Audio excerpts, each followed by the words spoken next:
We have some breaking news to get to on a Friday night. You're watching the Lakers Report by Chat Sports. I'm Chase Sr. The Los Angeles Lakers have found their next head coach. According to Adrian Wojnarowski, they are hiring Milwaukee Bucks assistant Darvin Ham. We're going to break it down, discuss it, take a look at his resume, what it means for this franchise moving forward, and of course, I'll offer my takeaways. But first, I want to hear from you. It was down to Terry Stotts, Kenny Atkinson, and Darvin Ham. The Lakers are moving forward with Darvin Ham.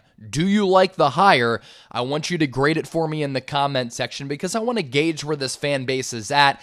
A, B, C, D, or F, grade the hiring of Darvin Ham. And at the end of the day, this is why you subscribe to the channel. We got the notification from Woj that the Lakers have hired Darvin Ham, and we got the crew together, and we're cooking up a video from the crib. And whether we're at the Chat Sports studios or at home, we're bringing you the best Lakers coverage all around the clock. So Woj broke the news just moments ago that the Lakers have hired Darvin Ham. They had a formal interview with him on Thursday and offered him the job today. He takes over as a first-time head coach, which of course is going to be a little bit of a concern, and I'm sure some people has reservations out there, but I do like the hiring of Darvin Ham. He was my leading candidate among the three finalists. I think he brings a little gusto, a little confidence, a little swagger to the bench, and according to reports, this was the coach that LeBron James wanted to replace Frank Vogel. Woj adding that he made a strong impression on the Lakers in several areas, including his championship pedigree. He was the lead assistant for head coach Mike Budenholzer last year with the Milwaukee Bucks when they won the NBA championship. His commanding presence, his history of coaching stars, and his toughness. I think that toughness aspect is really important when you're coaching in the pressure cooker of Los Angeles for the most iconic brand in the NBA, when the pressure is on you year in, year out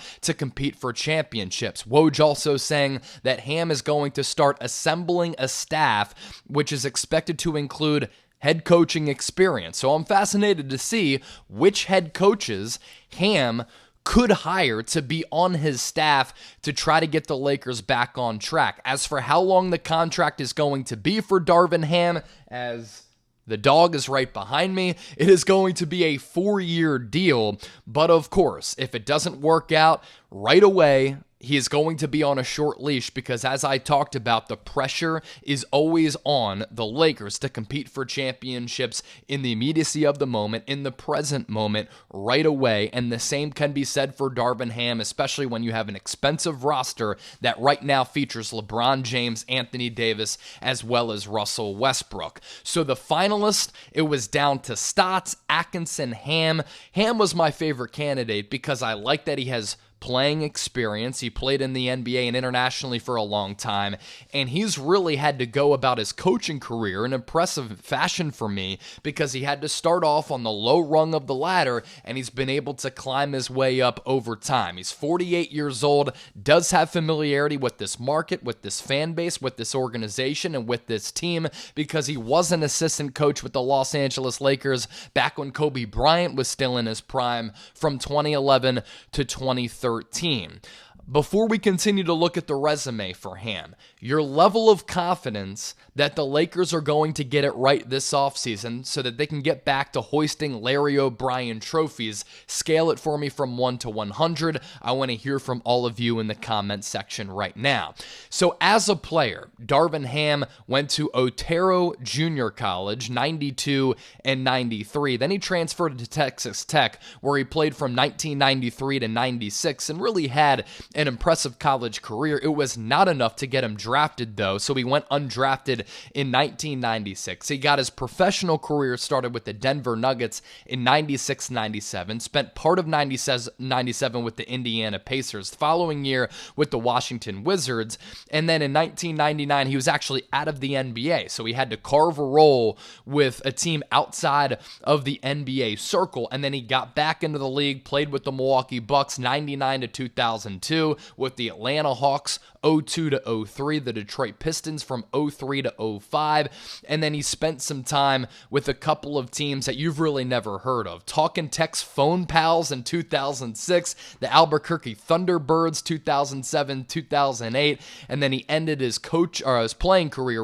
before he got to his coaching career with the Austin Turos in 2008. So he had to go through the rigors of trying to prove himself as an NBA player and played in the NBA for a really long time during an era in the NBA, which was pretty historic at the time with some really great players, but he was a journeyman. And I like that toughness that comes along with him trying to carve a path as a player. Then he had to do the same thing as a coach. And the coaching resume is long, it's lengthy, it's deep, and he has certainly had to prove himself over time. And this is a feel-good story at 48 years old for him to finally land his first head coaching gig after he had interviewed for some head coaching gigs over the last couple of years. 2008 to 2010, he's with the Albuquerque Thunderbirds as an assistant.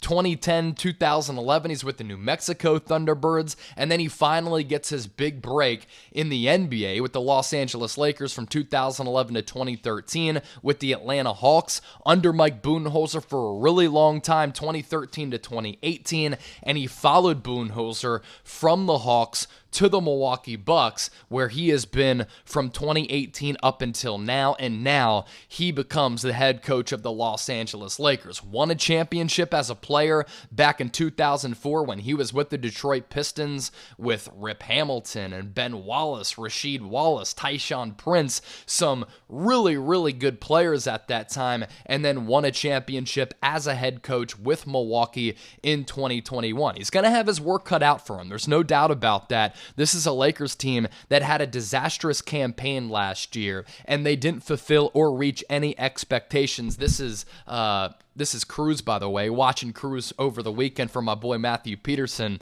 a host here at Chat Sports.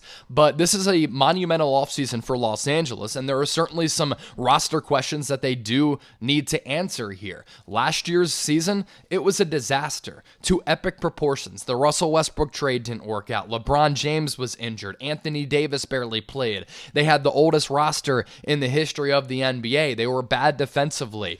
There wasn't any continuity or fluidity offensively in an era of the NBA in which that isn't always difficult to find, and now you're moving forward with Russell Westbrook still on this team. Is a trade going to happen? We'll see. According to reports out there throughout this head coaching process, Lakers ownership, led by Jeannie Buss, they were asking some head coaches if they were going to be willing to coach up Russell Westbrook. So because of his price tag and his diminished value, is it to the point where it's impossible to trade Russ, where they need to hold on to him going into what I believe is the final year of his contract? And if that's the case, he's going to play with LeBron James as well as Anthony Davis. And last year, there was a short sample size, but a sample size that experiment did not work out. And it's going to be up to Darvin Ham to bring the best out of LeBron, get AD in shape and back on track so that he can be that unicorn player that we've seen him be throughout moments of his NBA career. And can he get the best out of Russell Westbrook, who it seems as though right now the NBA game has kind of passed him by to a certain degree because he plays that reckless, frustrating, maddening style of basketball, and he can't shoot the basketball to an efficient clip.